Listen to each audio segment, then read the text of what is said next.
Should a head of state speak fondly and warmly about a computer game? Isn't this, yes, I hear you say, yes, all right, fair enough. How do you like Iceland? You know the answer to that. I know the answer to this question. Fair.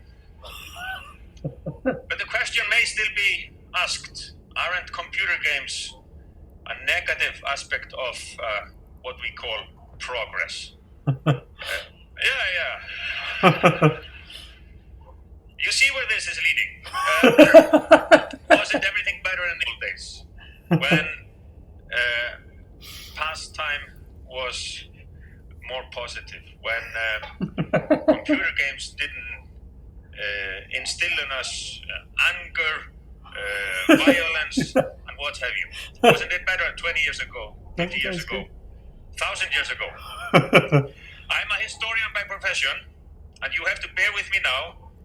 I'm gonna read you part of a saga, an Icelandic saga, because during your time here in Iceland, I encourage you to acquaint yourselves with Icelandic literature, Icelandic heritage, Icelandic history. The sagas, written in the 12th and 13th centuries, contain tales of bravery and bloodshed, violence, voyages, love, hatred, what have you, and pastime, games that were played. In the saga of Egill, the son of Heba and Skallagrímur, there's a section on kids playing games. And let's see if everything was better. It's not a long chapter I'm gonna read for you. But in any case, when you press it, nobody dares interrupting you. So, Skallagrím and Bera, living here in Iceland some 1,000 years ago, were invited to a feast with the kids. But Egill, our hero in the story, he was too young. He was only around 10 or so. So Skallagrím, his father, said to him, "You shall not go, for you know not how to behave yourself in company where there is much drinking. You who are not good to deal with, though you be sober." So then, he wasn't allowed to go there. He was sulky. And then there was a game, a feast. And here's the chapter I read to you about that. Egill often engaged in wrestling. He was headstrong and hot-tempered, but all had the sense to teach their sons to give way to Egill. A game of ball was held at White River Dale in the early winter. Ask your Icelandic friends what the Icelandic name of that place is, and they will comply. Thither went many of Skallagrím's household to the game. And so it goes. And I take up the story here. Egill was matched to play against a boy named Grím, son of Hexted. I have no idea where that is. Grím was 10 or 11 years old and strong for his age. But when they played together, Egill got the worst of it, and Grím made all he could of his advantage. Then Egill got angry and lifted up the bat and struck Grím, whereupon Grím seized him and threw him down with a heavy fall, and handled him rather roughly, and said he would thrash him if he didn't behave. But when Egill got to his feet, he went out of the game, and the boys hooted at him. And now we're coming to the conclusion of the story, because Egill went to a friend and wanted to seek revenge. "I will go with you, and we will be avenged on them." So here's the finale. Here's the grand finale of this story.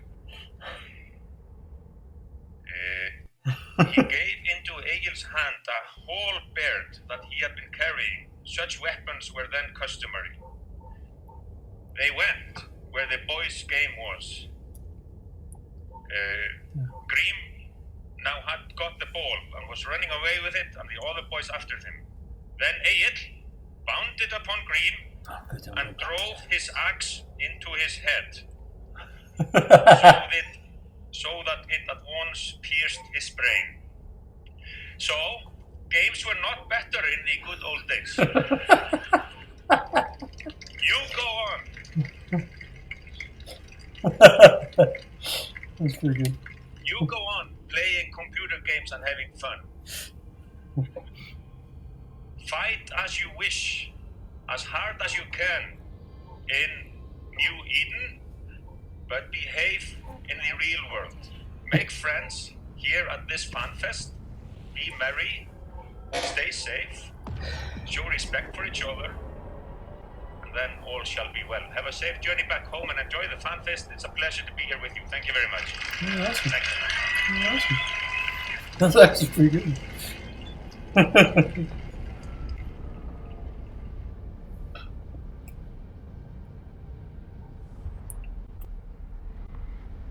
What the heck is going on now? They're showing him walking off stage. What the hell? He's doing like the Biden walk. All right.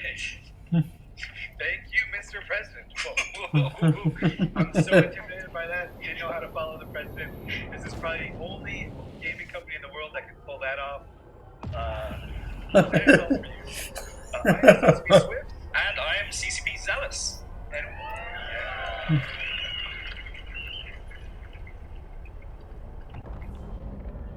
And we are here to talk to you about the CSM 18 elections.